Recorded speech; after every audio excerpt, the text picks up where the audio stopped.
Hello friends, and welcome to my YouTube channel. If you are new here, my name is Amy and I upload videos every single Thursday. If you'd like to see how I completed this look, just keep watching.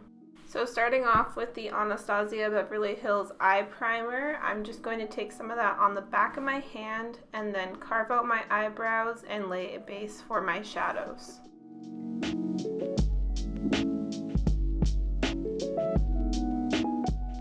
To blend out the base, I'm just using a ALYSSA 250 large eye blending brush. This basically just gets rid of any excess product.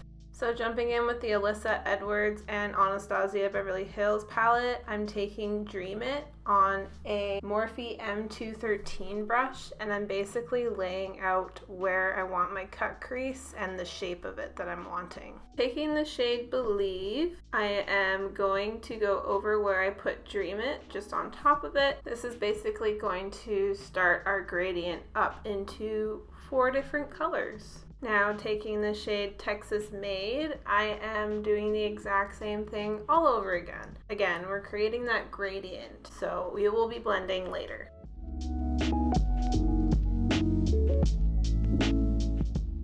I am now taking Texas Made on a Morphe M506 brush and going over all of the colors, mostly focusing between the pink and the purple to create the gradient.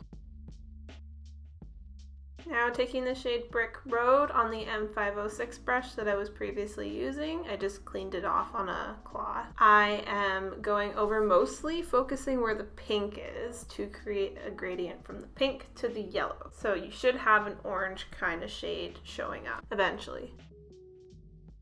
And now taking Texas Made, I'm just going to deepen up the pink shade.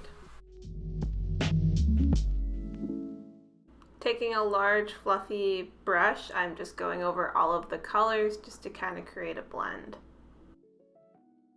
Now going back in with Brick Road on a Morphe M506 brush, I am brightening up the colors again and creating, that blend that we're wanting.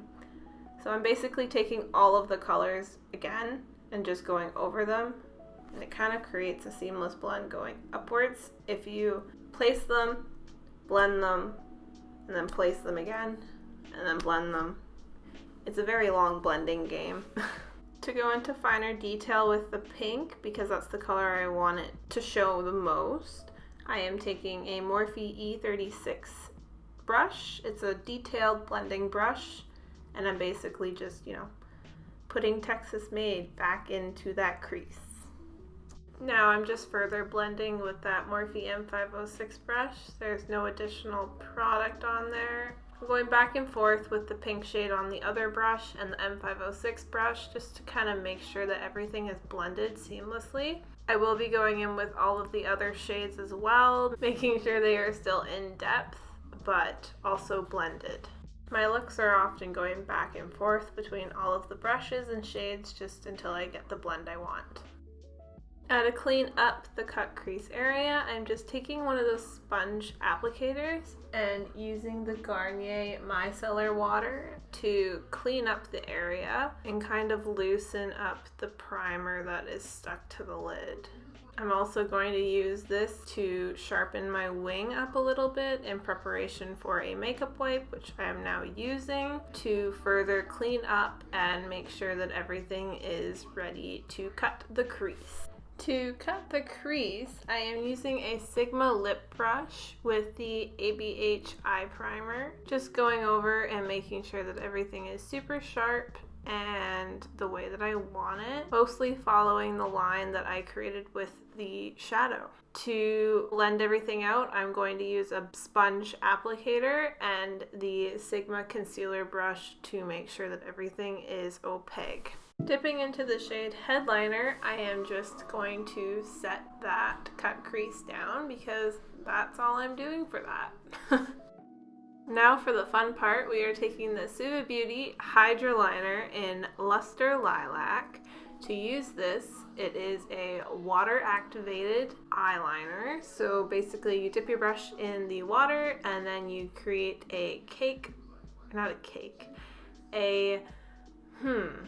I don't know how to explain the consistency, but you want it to kind of be kind of watery, but opaque enough. You have to play around with it.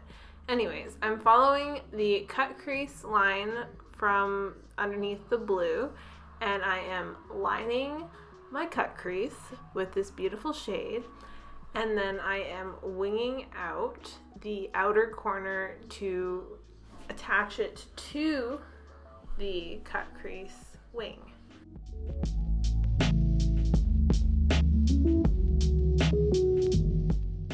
Taking the Marc Jacobs Eyeliner Gel Liner Pencil in the shade Black, I am just tightlining my upper waterline to make sure that my lashes blend into my false lashes seamlessly.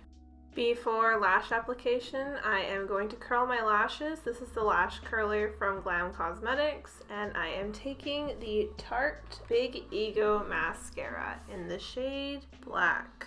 There's really no other shade for it. It's just the Big Ego Mascara. Now for the fun part. We are taking the 25mm lashes from Glam Cosmetics. This is in the style Sassy. You can use code AMY20 at checkout for 20% off. And we are applying them. So we look super dramatic and our eyes look super big. So for the lower lash line, I am taking the shade Texas Made on a Alamar Cosmetics flat shader brush. I am basically tightlining my lower waterline. I am also taking the shade Brick Road on a Luxie round crease brush. I'm not too sure on the name of this brush, but I'm basically applying that to the inner portion of my lower lash line to make my eyes pop, because yellow brightens. And then taking a Sigma tapered blending brush, I am blending the two colors together. For the lower lash line, I'm going back in with the Tarte Big Ego Mascara. I'm also going over my lashes just a little bit to bring back depth. For the inner corner highlight, I am taking the Fenty Beauty Diamond Balm in How Many Carats. So this is the finished look. I hope you enjoy my cringy montage. If you vibe with me, don't forget to subscribe to me down below. I'll leave my Twitter and Instagram linked in the bio. If you are interested, please hit that subscribe button, and I upload videos every single Thursday, so I'll see you next week. Bye!